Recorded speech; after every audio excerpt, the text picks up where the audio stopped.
جناب حضرت علامہ ڈاکٹر عبداللہ آصف مصطفی صاحب تشریف لا چکے ہیں۔ صمیم قلب سے خوش آمدید کہتا ہوں اور بلا تاخیر اور بلا تمہید حضور بندہ نواز سے التماس گزار ہوں تشریف لائیں اور قبلہ نورانی وجدانی ایمانی نورانی خطاب سے نوازیں۔ جو دوست دائیں بائیں کھڑے ہیں ان سے بھی گزارش ہے کہ آپ بھی محفل میں شامل ہو جائیں۔ ادب پہلا کرینہ ہے محبت کے نعرہ رسالت، نعرہ حیدری، نعرہ غوثیہ، نعرہ تحقیق، سیدی مرشدی آمد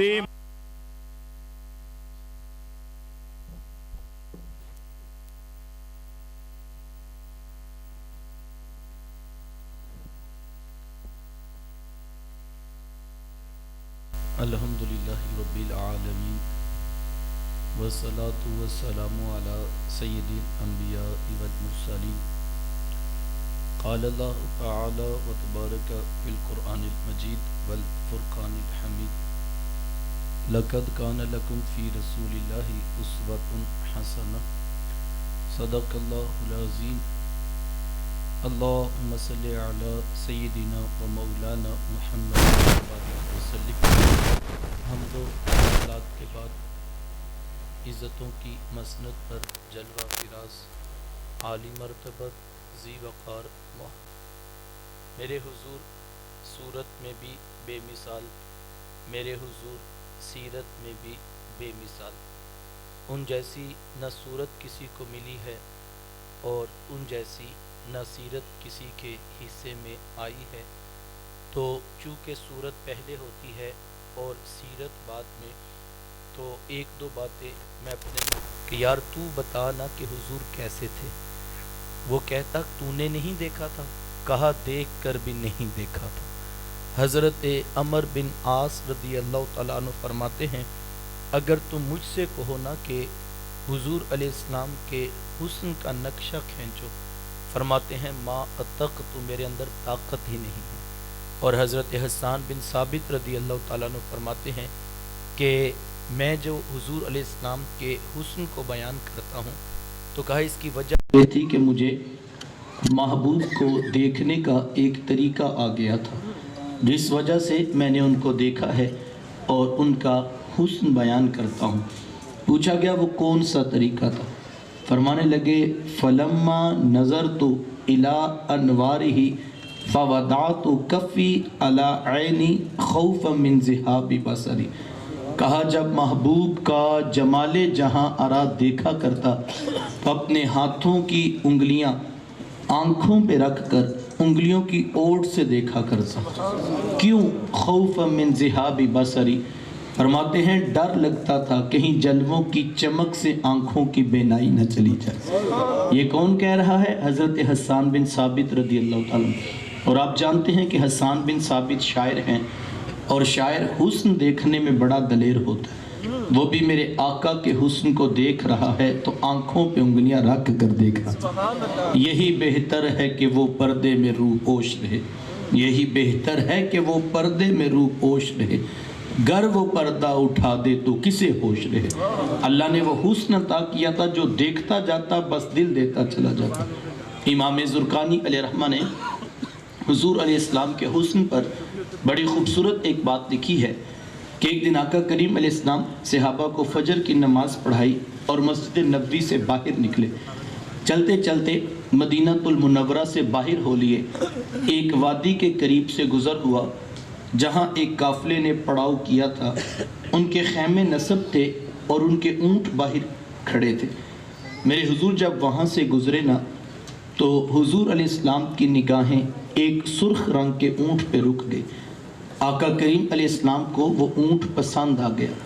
یار مقدر اس اونٹ کے جو آقا کو پسند آ گیا۔ دعا کیا کرو مالک ایسا بنا دے تجھے بھی پسند آ جائے، تیرے محبوب کو بھی پسند آ جائے۔ کیونکہ زندگی تو وہی زندگی ہے نا کہ جس میں محبوب بھی خوش ہو، محبوب کا خدا بھی خوش ہو۔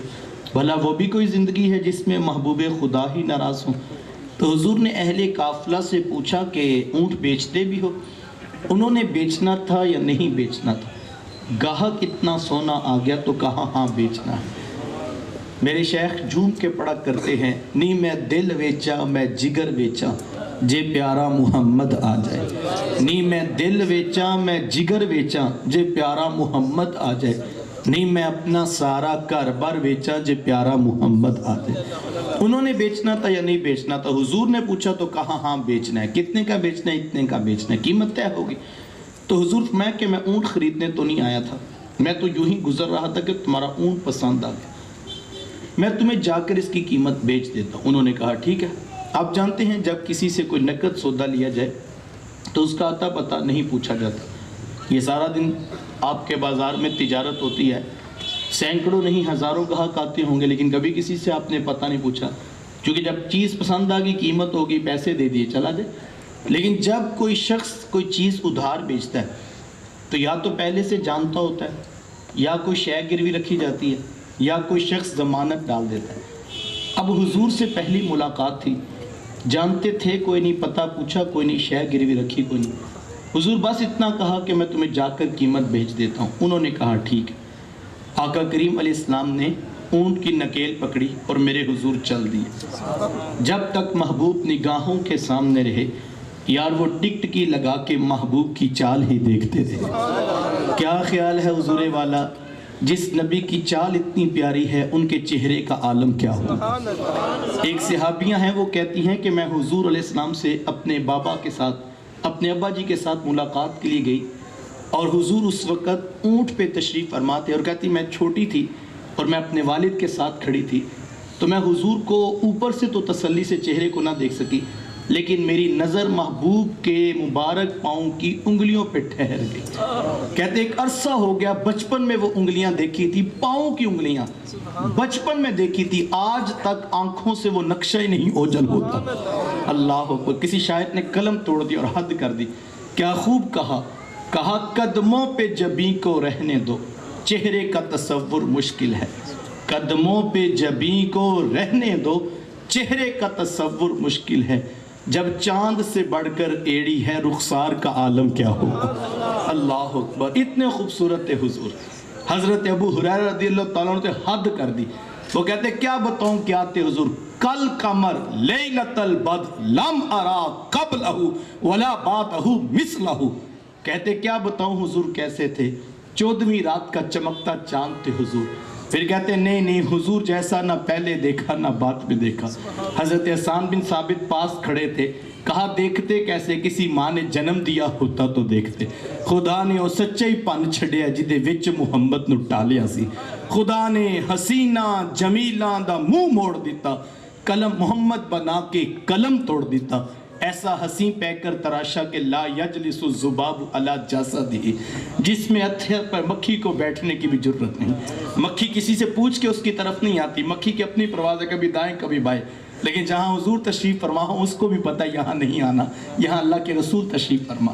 تو حضور چلتے چلتے اونٹ لے کر چلے گئے، جب تک نگاہوں کے سامنے رہے وہ ٹکٹکی لگا کے محبوب کی چال دیکھتے رہے۔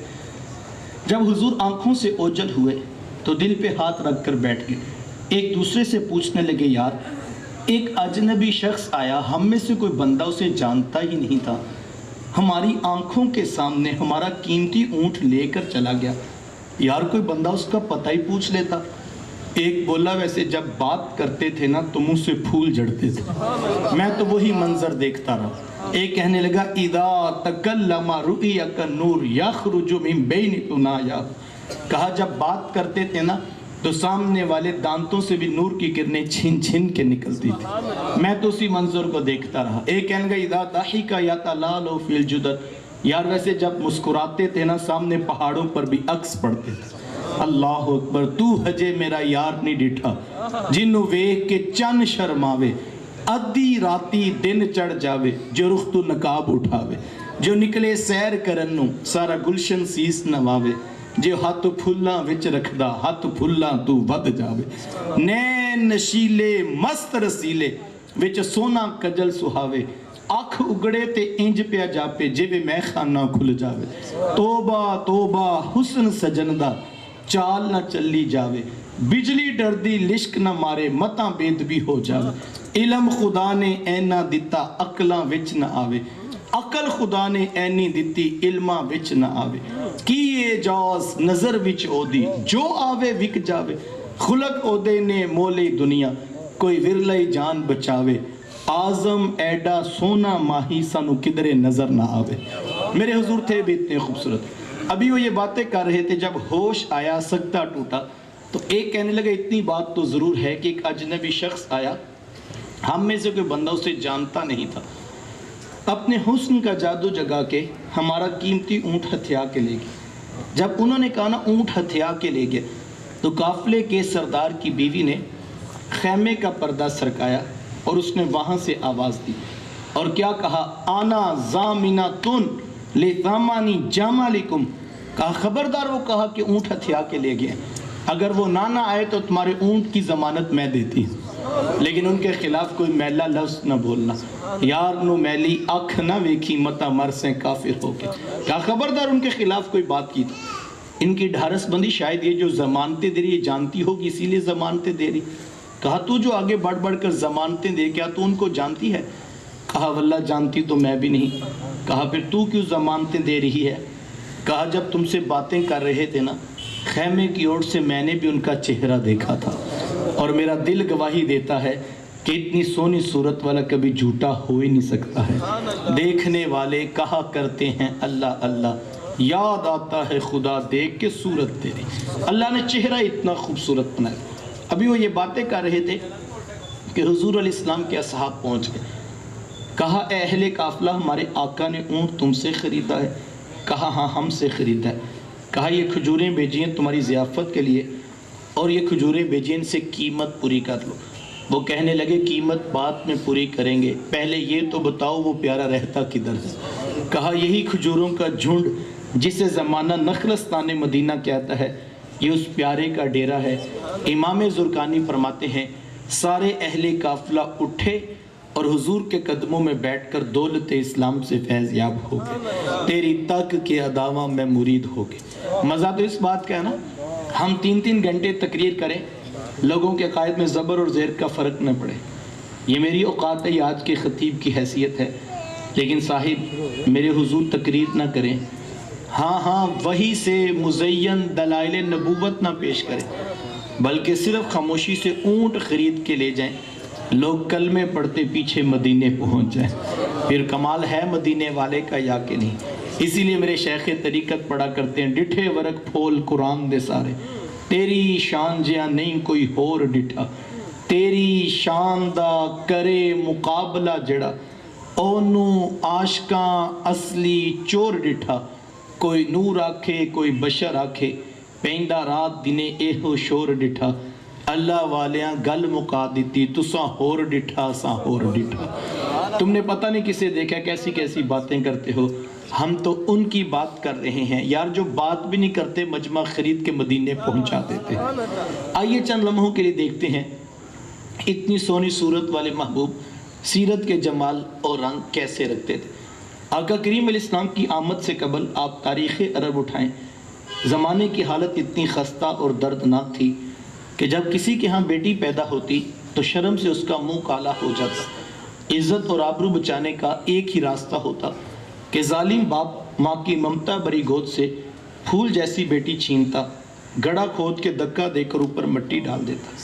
اگر کوئی باپ اتنا ظالم تھا, اتنا صفاق تھا, تو وہ اس قابل تھا کہ وہ معاشرے میں سر اٹھا کر جی سکتا ہے, اور اگر کسی کے ہاتھوں میں اتنی سکت نہیں کہ اپنی زندہ بیٹی کا گلا دبا سکے تو وہ اس قابل نہیں تھا کہ معاشرے میں سر اٹھا کر جی سکے.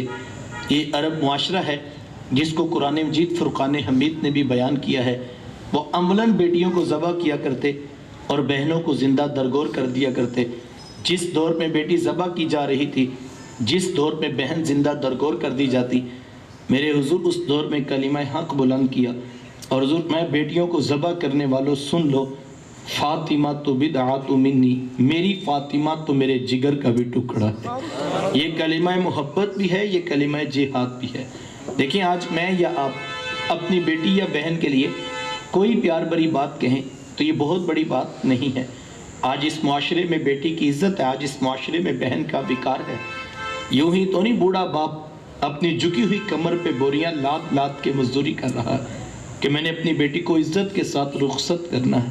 جوان سال بائی فیکٹری میں اوور ٹائم لگا رہے ہیں کہ ہم نے بہنوں کو عزت کے ساتھ بیاہنا ہے۔ یار یہ باپ تو ذبح کرتا تھا، یہ بھائی تو زندہ درگور کر دیتا تھا، آج بیرون ملک جا کے بہنوں اور بیٹیوں کے لیے مزدوریاں کر رہے ہیں، پردیسی بن کے زندگیوں کا جمال اور بانگ پن بیرون ملک لٹاتے ہیں، اور جب واپس پلٹے ہیں 2-3 بیماریاں ساتھ اٹھا کے لاتے ہیں۔ لیکن اتنی محنت اپنی صحت گنوانے کے باوجود بوڑھا باپ جب 2 بیٹیوں کو بیاہ لیتا ہے، 3 بیٹیوں کی ذمہ داری نبھا لیتا ہے، بڑھاپے میں بیماریوں کے ساتھ جو اس کے چہرے پہ سکون ہوتا ہے جب وہ کہتا ہے کہ اللہ کا شکر ہے میں نے 3 بیٹیوں کو عزت کے ساتھ ان کے گھر تک آبرو کے ساتھ پہنچایا ہے۔ بھائی کی جوانی ڈھلک جاتی ہے، اس کی اپنی عمر شادی کی عمر سے گزر رہی ہوتی ہے، لیکن وہ کہتا ہے بس ایک بہن رہ گئی ہے، بس اس کو کر لوں پھر میں اپنی شادی کرواؤں گا۔ یار یہ ذبح کرنے والا، یہ زندہ درگور کرنے والے آج فیکٹریوں میں ملازمتیں کر رہے ہیں، 3 ٹیوشنیں پڑھا رہے ہیں، یہ تو ذبح کر کے آسودہ ہوتے تھے، یہ تو مطمئن ہو کے سو جاتے تھے۔ آج جب بیٹی کو رخصت کرتے ہیں تو بوڑھے باپ کی آنکھوں میں آنسو ٹپک رہے ہوتے ہیں، اور بھائی غش کھا کے بعض کا گر جاتے ہیں کہ ہم سے بہن کی جدائی کا منظر دیکھا نہیں جاتا۔ یار یہ ذبح کیا کرتے تھے، ان کے سینے میں اتنا کوٹ کوٹ کر پیار کس نے بھر دیا؟ جواب ایک ہی ملے گا، یہ فیض ہے آمینہ کے لال کا، یہ فیض ہے میلاد والے آقا کا، جنہوں نے کٹتی بیٹیوں کو عزت عطا کی۔ میرے حضور ایک دن گھر تشریف لائے، ام المومنین حضرت سیدہ عائشہ صدیقہ رضی اللہ تعالی عنہ عرض کرتی ہیں کہ حضور آج بڑا عجیب واقعہ ہوا۔ حضور میں عائشہ آج کیا ہوا؟ عرض کی حضور ایک حبشیہ نیاد عورت آئی اور اس نے آ کر دروازے پر صدا لگائی، میں نے گھر میں تلاش کیا کہ کوئی چیز مل جائے تاکہ میں سائل کو صدقہ کر دوں۔ تلاش بسیار کے بعد مجھے صرف ایک کھجور ملی اور میں اس کو وہی صدقہ کر دیا۔ حضور اس نے اس کھجور کے 2 ٹکڑے کیے، ایک دائیں جانب والی بیٹی کو کھلا دیا اور ایک بائیں جانب والی بیٹی کو کھلا دیا۔ حضور ماں خود بھی بھوکی تھی، اس کا اپنا پیٹ بھی کمر سے لگا ہوا تھا، لیکن اس نے خود کچھ نہیں کھایا، سب کچھ اپنی بیٹیوں کو ہی کھلا دیا۔ یہ کہتے کہتے ام المومنین آپ دیدہ ہو گئے، آنکھوں میں آنسو آ گئے۔ تو حضور میں سنو عائشہ، اگر کل قیامت کے دن ان بچیوں کی ماں کو جہنم میں جانے کا حکم ہو گیا تو یہ بیٹیاں ہی درمیان میں آڑ بن کے کھڑی ہو جائیں گی کہ مالک ہم تو اپنی ماں کو جہنم میں نہیں جانے دیں گی، اللہ ان بچیوں کی سفارش قبول کر کے ان کی ماں کو جنت کی راحت عطا کرے گا۔ کہاں بیٹیاں باعث شرم و ننگوار سمجھی جاتی تھی، کہاں بیٹیاں ہی دخول جنت کا سبب قرار پائیں۔ خود فرمایا جس کو اللہ نے 2 بیٹیاں یا 2 بہنیں عطا کی، پھر اس نے ان کی پرورش کی، ان کی تربیت کی، یہاں تک کہ ان کا نکاح بھی کر دیا، اور پھر پیچھے سے بھی اس نے خیر خبر رکھی، تو میرے حضور فرماتے اتنا خوش قسمت شخص ہے کل قیامت کے دن میرے اتنے قریب ہوگا جتنی یہ 2 انگلیاں آپس میں قریب ہیں۔ یہ اعزاز، یہ تکریم کس کو ملے گی؟ جس نے بیٹیوں سے وفا کی ہوگی۔ بہنیں کیا ہوتی ہیں؟ یہ زمانے کو میرے حضور علیہ السلام نے آ کر بتلایا۔ آپ جانتے ہیں آقا کریم علیہ السلام کا نہ کوئی سگا بھائی تھا اور نہ کوئی سگی بہن۔ میرے حضور در یتیم ہیں، لیکن جب رضاعت کا شرف عطا کرتے ہوئے میرے حضور حضرت حلیمہ سعدیہ سلام اللہ علیہ کے یہاں تشریف لے گئے، تو آپ جانتے ہیں کہ ان کی ایک بیٹی تھی جن کا نام شیمہ یا شیمہ بتایا جاتا ہے۔ وہ رشتے میں حضور علیہ السلام کی رضائی بہن لگتی تھی۔ قبیلہ بنو سعد کے رواج کے مطابق شام کو جب مائیں کھانا پکانے لگتی تو بہنیں اپنے بھائی گود میں اٹھا کر باہر کھلے میدان میں لے آتی۔ ہر بہن کی گود میں اس کا بھائی ہوتا اور وہ اپنے بھائی کے حسن کے قصیدے پڑھ رہی ہوتی۔ اگر کسی کے بھائی کا رنگ کالا ہوتا تو وہ کہتی رنگ کالا ہے تو کیا ہوا، میرے بھائی کے نقوش دیکھو کتنے خوبصورت ہیں، اس کی اٹھی ہوئی ناک، اس کی جھیل جیسی خوبصورت آنکھیں تو دیکھو کتنی پیاری ہیں۔ تو وہ نقوش کو معیار حسن قرار دیتی۔ اور اگر کسی کے بھائی کا رنگ گورا چٹا ہوتا تو وہ کہتی جناب رنگ نہیں تو کچھ نہیں، حسن تو ہوتا ہی سارا رنگت میں ہے، میرے بھائی کا رنگ دیکھو کتنا گورا چٹا ہے۔ تو یہ بحث مباحثہ چل رہا ہوتا اور کوئی بہن بھی ہار ماننے کو تیار نہ ہوتی۔ اتنے میں ایک سم سے حضرت شیمہ اپنا ویر محمد اٹھا کے لے آتی اور کہتی ذرا میرے ویر کا مقابلہ بھی تو کرو نا۔ تو وہ کہتی نہیں نہیں شیمہ تیرے ویر کا مقابلہ تو نہیں نا، تیرا تو ساروں کا ہی سردار لگتا ہے۔ کتب میں آتا ہے حضرت شیمہ کا سر فخر سے بلند ہو جاتا اور وہ حضور علیہ السلام کو سینے سے چمٹا لیتی، اور دعا دیتی ربنا ابقلنا محمدا، انشاءاللہ میرے ویر محمد کو نظر نہ لگے۔ آج میں دیکھ رہی ہوں بچوں کا سردار ہے، کل اپنی آنکھوں سے دیکھو جوانوں کا بھی سردار بنے۔ زندگی کے لیل و نہار گزرتے گئے، حضرت شیمہ کی شادی ہوگی۔ مدنی دور کی کہانی ہے۔ اتفاق یہ ہوا کہ جس قبیلے میں حضرت شیمہ کی شادی ہوئی، حضور علیہ السلام کے صحابہ کی لڑائی اور جنگ اسی قبیلے کے ساتھ ہوئی۔ ان کے کچھ بندے قتل کر دیے اور کچھ کو قیدی بنا کر صحابہ مسجد نبوی میں لے آئے۔ عرب کے رواج کے مطابق قیدیوں کو چھڑانے کے لیے قوم کے سردار فدیہ اور فنڈ اکٹھا کرنے کے لیے نکلے۔ ہر دروازے پہ دستک دیتے اور فنڈ مانگتے۔ چلتے چلتے حضرت شیمہ کے دروازے پر بھی پہنچ گئے۔ دستک دی تو پوچھا کون؟ کہا قبیلے کے سردار ہیں، فنڈ اکٹھا کر رہے ہیں، تم بھی اپنا حصہ ڈالو۔ پوچھا یہ فنڈ کس لیے اکٹھا ہو رہا ہے، یہ رقم کیوں جمع کی جا رہی؟ تو کہا کہ مدینے میں ایک شخص ہے، ادعائے نبوت رکھتا ہے، اس نے ہمارے لوگ پکڑ لیے ہیں، ہم نے اپنے قیدی چھڑانے ہیں۔ تو پوچھا کہ اس کا نام کیا ہے؟ کسی کی زبان سے بے ساختہ نکلا محمد صلی اللہ علیہ وآلہ وسلم۔ ایک عرصے کے بعد حضور علیہ السلام کا نام سنا تو آنکھوں میں آنسو آ گئے۔ کہا انہوں نے تمہارے بندے پکڑے؟ کہا ہاں انہوں نے ہمارے لوگ پکڑے۔ کہا پھر فنڈ اکٹھا کرنا چھوڑو، صرف مجھے ساتھ لے چلو۔ کہا تم کیا کرو گی؟ کہا تمہارے قیدی چھڑا کے لاؤں۔ کہا تم ان کو جانتی ہو؟ کہا ہاں ہاں، تمہیں نہیں پتا وہ میرے بچپن کے ویر اور بھائی لگتے ہیں، میں تمہارے قیدی چھڑا کے دکھاؤں۔ حضرت شیمہ قبیلے کے سرداروں کو ساتھ لیا اور حضور علیہ السلام کے خیمہ نوری کی طرف سفر شروع کیا۔ یہ وہ وقت تھا جب ادب کی آیات نازل ہو چکی تھی۔ خبردار میرے رسول کی آواز سے آواز بھی اونچی نہ کرنا، ورنہ زندگی کی ساری کمائی غارت کر کے رکھ دوں۔ صحابہ ننگی تلواروں سے در حبیب پہ پہرا دے رہے تھے۔ حضرت شیمہ اس خیال سے کہ میں تو اپنے بھائی کو ملنے جا رہی ہوں، جب آگے بڑھنا چاہا تو پہرے داروں نے تلواریں سونت دیں۔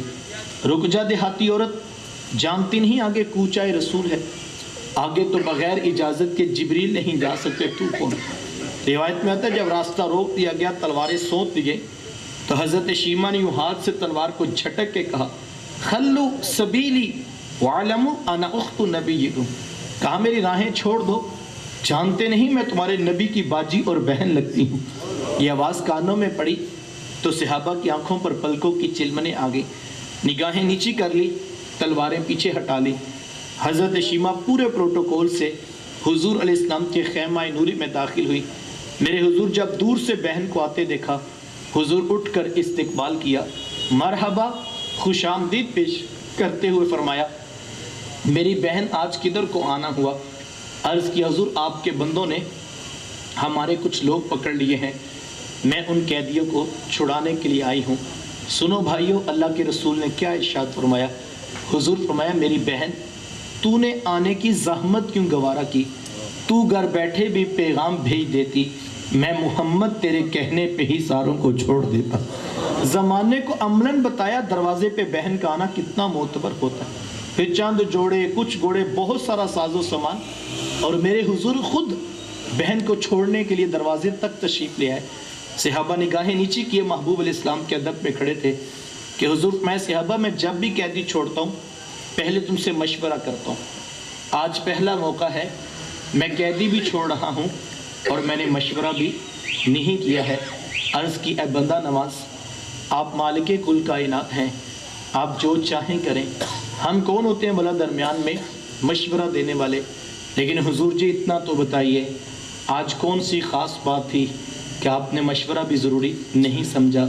حضور فرمائے صحابہ آج میرے دروازے پر میری بہن آ گئی تھی، اور جب بہنیں دروازے پہ آ جائیں اللہ کا رسول انہیں خالی نہیں موڑا کرتا۔ زمانے کو بہن کا رشتہ میرے محبوب علیہ السلام کی دہلیز سے ملا ہے۔ توجہ چاہوں گا، جس دور میں بیٹی ذبح کی جا رہی تھی، جس دور میں بہن زندہ درگور کر دی جاتی، ماں جیسا رشتہ بھی منڈیوں اور بازاروں میں بک جاتا تھا۔ آپ تاریخ عرب اٹھائیں، یہ تاریخ عرب کی دردناک داستان ہے کہ 3 بیٹوں نے 30 دراہم کے عوض اپنی ماں کو جا کے منڈی میں بیچ دیا۔ ماں چیختی تھی، ماں روتی تھی اور کہتی تھی بیٹا میں تمہاری ماں لگتی ہوں، لیکن وہ کہتے تھے تمہارے باپ کی وراثت سے حصہ آیا ہے، ہم تیرے سے نفع اٹھائیں گے۔ لیکن میرے حضور نے ماں کو کیا عطا کیا؟ اللہ اکبر! کائنات کی قیمتی شاید جنت ہے نا، سب کا سب سے بڑا اثاثہ جنت، لیکن میرے حضور نے جنت جیسی قیمتی متاع کھینچ کر کے ماں کے قدموں تلے رکھ دی۔ اللہ اکبر! حضور ایک دن تشریف فرما تھے، دور سے ایک بوڑھی خاتون کو آتے دیکھا، بس نظر پڑی تو میرے حضور اٹھ کھڑے ہوئے، میری ماں پکارتے جاتے اور حضور دوڑتے جاتے، اور جب قریب پہنچے اس بوڑھی خاتون کے تو اپنے کندھوں کی چادر اتار کے نیچے زمین پہ بچھا دی، اور ہاتھ پکڑ کر ان بوڑھی خاتون کو حضور نے اس چادر کے اوپر بٹھایا۔ جب تک وہ بیٹھی رہی میرے حضور اس کی ہاں میں ہاں ملاتے چلے گئے، گھنٹوں باتیں کر کے جب وہ خود اٹھ کے جانے لگی تو کسی نے راوی سے پوچھا یہ آنے والی خوش قسمت خاتون کون تھی کہ محبوب علیہ السلام نے کندھوں کی چادر ان کے قدموں کے نیچے بچھا دی؟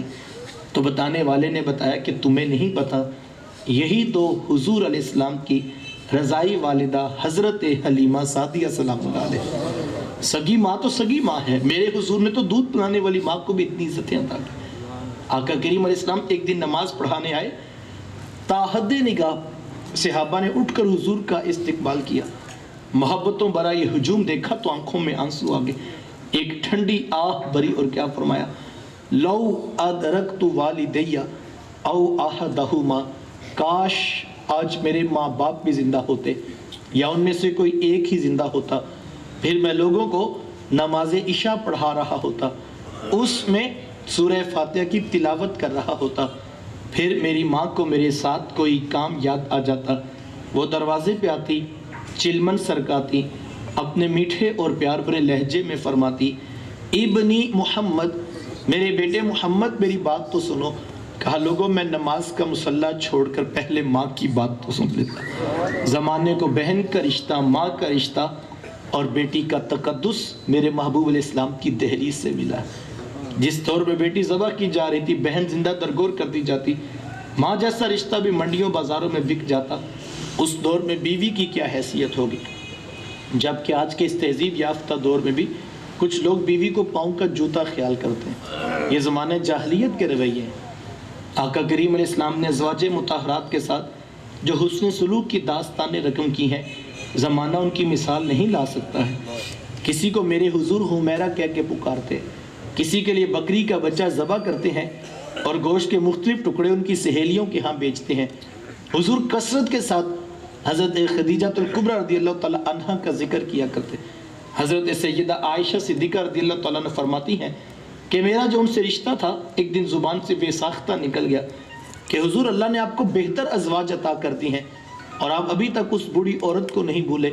فرماتے پھر حضور کے چہرے پہ جلال آ گیا اور حضور میں اے عائشہ مجھے خدیجہ کے بارے تکلیف نہ دو، جب پورے مکے نے میرا انکار کیا تھا ایک خدیجہ تھی جس نے میرا اقرار کیا تھا۔ تو ہم اسے کیسے بلا سکتا ہوں جب زمانہ میری مخالفت کر رہا تھا؟ خدیجہ میرے سے محبت کی دعوے دار تھی۔ فرماتے پھر میں نے ہمیشہ محبتوں کا ہی اظہار کیا۔ حضرت خدیجہ الکبریٰ رضی اللہ تعالیٰ عنہ کا جب وقت آخر قریب آیا تو حضرت سیدہ فاطمہ تو زہرا رضی اللہ تعالیٰ عنہ کو بھیجا اور کہا بیٹا جاؤ جا کر حضور علیہ السلام سے چادر رحمت مانگ لو۔ سیدہ حاضر خدمت ہوئی اور آ کر عرض کی میری والدہ چادر مانگ رہی۔ آقا کریم علیہ السلام نے چادر بھی اتار کر پیش کر دی اور ساتھ فرمایا بیٹا اپنی والدہ سے پوچھو یہ چادر کیا کرنی ہے۔ یہ کہتے کہتے میرے حضور بھی ساتھ تشریف لے آئے اور حضور میں خدیجہ تو نے چادر کیا کرنی ہے؟ عرض کی حضور مجھے جو بخار ہے لگتا یوں ہے کہ جان لیوا ثابت ہوگا، میری آرزو یہ ہے کہ مجھے کفن ملے تو آپ کی چادر رحمت میں ملے۔ یہ کتنا بڑا حوالہ ہے یار، بیوی آرزو کر رہی ہیں اگر مجھے شوہر کی چادر میں کفن مل جائے تو یہ میرے رب کے حضور میری بخشش کی ضمانت ہوگی۔ حضور نے خود فرمایا تھا جو عورت اس حال میں مری کہ اس کا شوہر اس کے اوپر راضی تھا، حضور نے امت کو تعلیم دی، فرمایا جو عورت اس حال میں مری کہ اس کا شوہر اس کے اوپر راضی تھا، میرے حضور فرماتے ہیں اے عمر کل قیامت کے دن جنت میں جس دروازے سے وہ جانا چاہے وہ جا سکتی ہے، کوئی شے اسے روکنے والی نہیں ہوگی، جو اس حال میں مری کہ اس کا شوہر اس کے اوپر خوش تھا۔ تو حضور نے فرمایا کہ خدیجہ تو نے چادر کیا کرنی ہے؟ عرض کی حضور میری خواہش ہے، تمنا ہے کہ مجھے کفن آپ کی چادر میں مل جائے۔ آقا کریم علیہ السلام نے چادر بھی اتار کر پیش کر دی اور ساتھ تاریخ ساتھ جملہ ارشاد فرمایا، فرمایا خدیجہ تو نے تو صرف چادر مانگی ہے، لو ارتی جلدی لآتیتکی، اگر تو مجھ محمد کی جلد بھی مانگتی میں وہ بھی اتار کے پیش کر دیتا۔ زمانے کو رشتوں کا تقدس میرے محبوب کی دہلیز سے ملا۔ بھائی کیا ہوتے ہیں یہ زمانے کو میرے حضور علیہ السلام نے آ کر بتلایا۔ آقا کریم علیہ السلام تشریف فرما تھے، ایک شخص حاضر خدمت ہوا، آ کر عرض کرتا ہے کہ حضور میں کماتا ہوں اور میرا بھائی کماتا نہیں ہے، یعنی رہتے اکٹھے ہیں، اخراجات سانجے ہیں، تو میری کمائی بھی اس کی طرف چلی جاتی ہے۔ اس طرح ایک کمانے والے بھائی نے نہ کمانے والے کی شکایت اللہ کے رسول کی بارگاہ میں پیش کی۔ آج گھر گھر کا یہی دکھڑا ہے، جو زیادہ کماتا ہے وہ دوسروں کو خاطر میں نہیں لاتا۔ بڑا بھائی چھوٹوں کے لیے بے پناہ محبت کے جذبات ہی رکھتا ہو، لیکن اس کی آمدن تھوڑی ہو تو چھوٹے تانا دیتے ہیں کہ تو نے باپ کے بعد کون سی جاگیر ہے جو ہمارے لیے بچا کے رکھی۔ آج کہا جاتا ہے تو کہتا ہے تیری عزت کوئی نہیں کرتا، تیری عزت بھائی کس بات پہ کرے۔ آج کہا جاتا ہے تیرے بچوں کی فیسیں تو ہم بھرتے ہیں، گھر کے اخراجات تو ہم چلا رہے ہیں، تیری عزت کس بات پہ کرے۔ آج جس بھائی کے پاس معذرت کے ساتھ دولت زیادہ نہ ہو، سگے بھائی اس کی عزت کرنے کے بھی روادار نہیں۔ بڑے فخر سے بتایا جاتا ہے جناب یہ وزیر ہیں، یہ مشیر ہیں، یہ صدر ہوتے ہیں، سگا بھائی پاس کھڑا ہوتا ہے اس کا نام بھی نہیں بتایا جاتا کہ یہ میرا بھائی ہے۔ دولت کی کثرت نے ہم سے رشتوں کا تقدس چھین لیا، خون سفید ہو گیا، کیا اوقات ہے اس دولت کی۔ لیکن جب رشتوں کا تقدس پامال ہو جائے، نوٹ ہی سب سے زیادہ عزیز ہو جائے، پھر انسان اس بات سے بڑی دور چلا جاتا ہے۔ لیکن سنیے تعلیمات شریعت کیا ہے۔ سائل نے پوچھا میں کماتا ہوں وہ کماتا نہیں، رہتے اکٹھے ہیں، تو حضور میں ہو سکتا ہے اللہ تجھے رزق تیرے اس بھائی کی وجہ سے دے رہا ہو جو کماتا نہیں ہے۔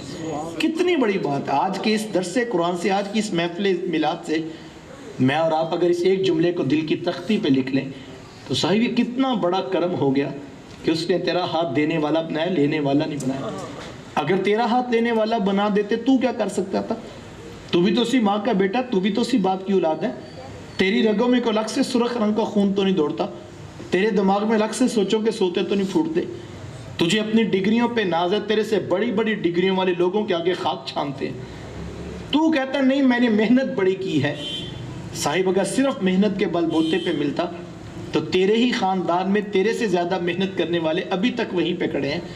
تیرا ستارہ اوجے سریا کی بلندیوں کو چھونے لگا تو تجھے اونچا اس لیے نہیں کیا تھا کہ تو ایم این اے، ایم پی اے، ایم این اے وزیروں کے ہاں دعوتیں اڑاتا پھرے، تجھے تو اونچا اس لیے کیا تھا کہ تو پلٹ کے نیچے دیکھتا، اور جو بہن بھائی نیچے رہ گئے تھے اب ان کو کھڑا کرنے کا بھی سوچتا۔ وہ کسی دانشور نے کسی کروڑ پتی کا انٹرویو لیا تو پوچھا جناب آپ کروڑ پتی کیسے بنے؟ آج ہر شخص چاہتا ہے میں بھی راتوں رات امیر ہو جو میں بھی کروڑ پتی بن جاؤں۔ تو پوچھا جناب آپ کروڑ پتی کیسے بنے؟ تو اس نے مسکرا کے کہا میں نے اپنے نیچے والوں کو لاکھ پتی بنا دیا، قدرت نے مجھے کروڑ پتی بنا دیا۔ جو نیچے والوں کے بارے میں سوچتا، ہم سمجھتے ہیں بڑے بڑے لوگوں سے ہمارے تعلقات ہوں گے تو پھر ہم اوپر جائیں گے، جو اپنے سے نیچے والے کے بارے میں سوچ رہا تھا، جو رات سوچ رہا ہوتا ہے سوتے وقت کہ یار بھائی کی 3 بیٹیاں ہیں، بھتیجا جوان ہو گیا ہے اور تنخواہ بھی تھوڑی ہے، بیٹا بھی ابھی بے روزگار ہے، چلو میں کوشش کرتا ہوں بیٹے کو کہیں نوکری لگوا دیتا ہوں، کوئی چھوٹا سا کاروبار، کوئی دکان بنا دیتا ہوں۔ یہ صرف سوچ رہا ہوتا ہے، اور میں کہتا ہوں کرنا تو اللہ نے ہوتا ہے، بندہ کسی بندے کے لیے کیا کر سکتا ہے، کرنا تو اللہ نے، لیکن یہ صرف سوچ رہا ہوتا ہے۔ یہ کسی کے بچوں کے بارے میں اچھا سوچ رہا ہوتا ہے، صبح اٹھتا ہے رحمت کے فرشتے اسی کے ویڑے میں اتر رہے ہوتے ہیں۔ جو اپنوں کے لیے اچھا سوچتا ہے، جو اپنوں کے لیے اچھا سوچتا ہے، اللہ کی رحمت، حدیث میں آتا ہے اللہ کے رسول صلی اللہ علیہ وسلم فرماتے ہیں جب کوئی مومن اپنے دوسرے مومن بھائی کی مدد کے لیے اٹھ پڑتا ہے، اللہ کی رحمت کے فرشتے اس کے اپنے مددگار بن جاتے ہیں۔ تو مجھے اور آپ کو اللہ نے یہ کیسی خوبصورت زندگی کا طرز سیرت رسول کے سانچہ نور میں دیا، ایک ایک طبقے کو جس کو کوئی پوچھتا نہیں تھا میرے حضور نے اس کو عزتیں عطا کی۔ آقا کریم علیہ السلام تشریف فرماتے ایک شخص حاضر خدمت ہوا اور اس نے آ کر عرض کیا کہ حضور میرا بیٹا گم ہو گیا ہے، آپ دعا کیجئے میرا بیٹا جلدی مل جائے۔ قبل اس سے کہ حضور اپنے گورے نبوت والے ہاتھ اٹھاتے اور دعا قبول ہوتی اور ان کے بیٹے کے گم شدگی کی خبر جو ہے وہ اطلاع پا لیتی، لیکن مجلس میں بیٹھے کسی شخص نے عرض کیا حضور ابھی ابھی ان کے بیٹے کو فلاں باغ کے اندر بچوں کے ساتھ میں کھیلتا دیکھ کر آئے۔